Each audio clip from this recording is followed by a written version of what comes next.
if you eat eggs, stop scrolling. Just give me a second of your day.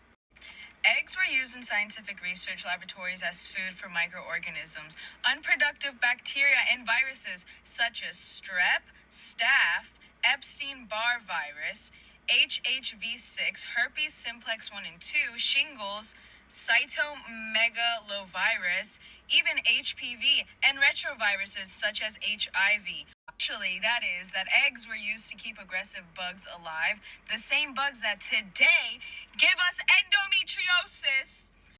I guess to start off with, my personal bias is I really enjoy eggs. Secondly, if you haven't already, watched some of the fantastic videos that have already been made about this subject. It is true that we have grown viruses inside of eggs in laboratories. This is because viruses need minimal nutritional requirements, including water, carbon, nitrogen, and some inorganic salts. And other than vitamin C, eggs provide essentially all of the micronutrients we would need, and more than enough for any virus. However, these viruses are grown in embryonated eggs, and that is because the developing embryo and its membranes provide diversity of cell types needed for successful replication. Luckily, the eggs that we buy at the grocery store are non-fertile and non-embryonated, because hens can lay eggs without the need to be impregnated by a rooster if they are simply given the right nutrition. Luckily, this is why our eggs don't suddenly hatch while they're sitting in the refrigerator. Importantly, in the process of growing viruses inside of eggs, unfertilized eggs are simply discarded, because they are not useful to this process. Additionally, the amount of steps required in this process is so long that it makes my head hurt.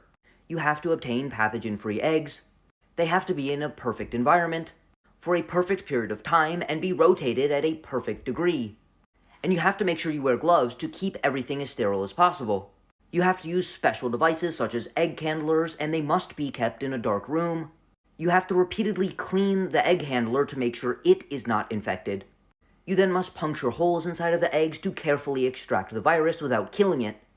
And in addition to this, the virus has to be inserted into specific compartments of the eggs in order to allow it to grow properly, even in this extremely specific environment.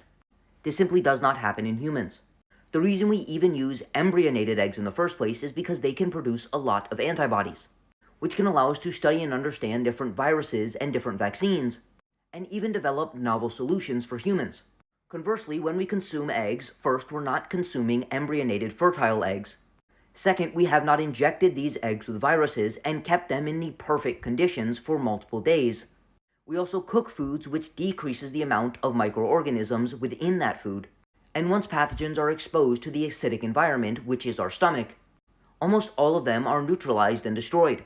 As mentioned, there are simply far too many steps to grow a virus inside of an egg for us to think that it would be applicable to the way that we consume them. And we are not actually talking about the same type of eggs. With that being said, there was one last thing that I did think that was important to touch on. We have to realize that when we cook our eggs, it destroys and it denatures the protein, so our bodies can't even utilize it anyways. Denaturation is the process by which proteins found inside of eggs begin to unfold, making it easier for our digestive enzymes to access them and improving the digestibility of the substance. Therefore, heating eggs actually increases their digestibility rather than decreases it. And that's why the digestibility of cooked eggs is approximately 91%, but the digestibility of raw eggs is approximately 51%. With that being said, while this subject of growing viruses inside of eggs is actually quite fascinating, it has essentially no applicability to the type of eggs we consume, the way that we store them, the fact that we do not inoculate them with a virus and purposely, and what happens when we cook and consume them. With that being said, if you would like an individualized approach to your nutrition and lifestyle to optimize your health, energy, and body composition, send me a DM to sign up for coaching.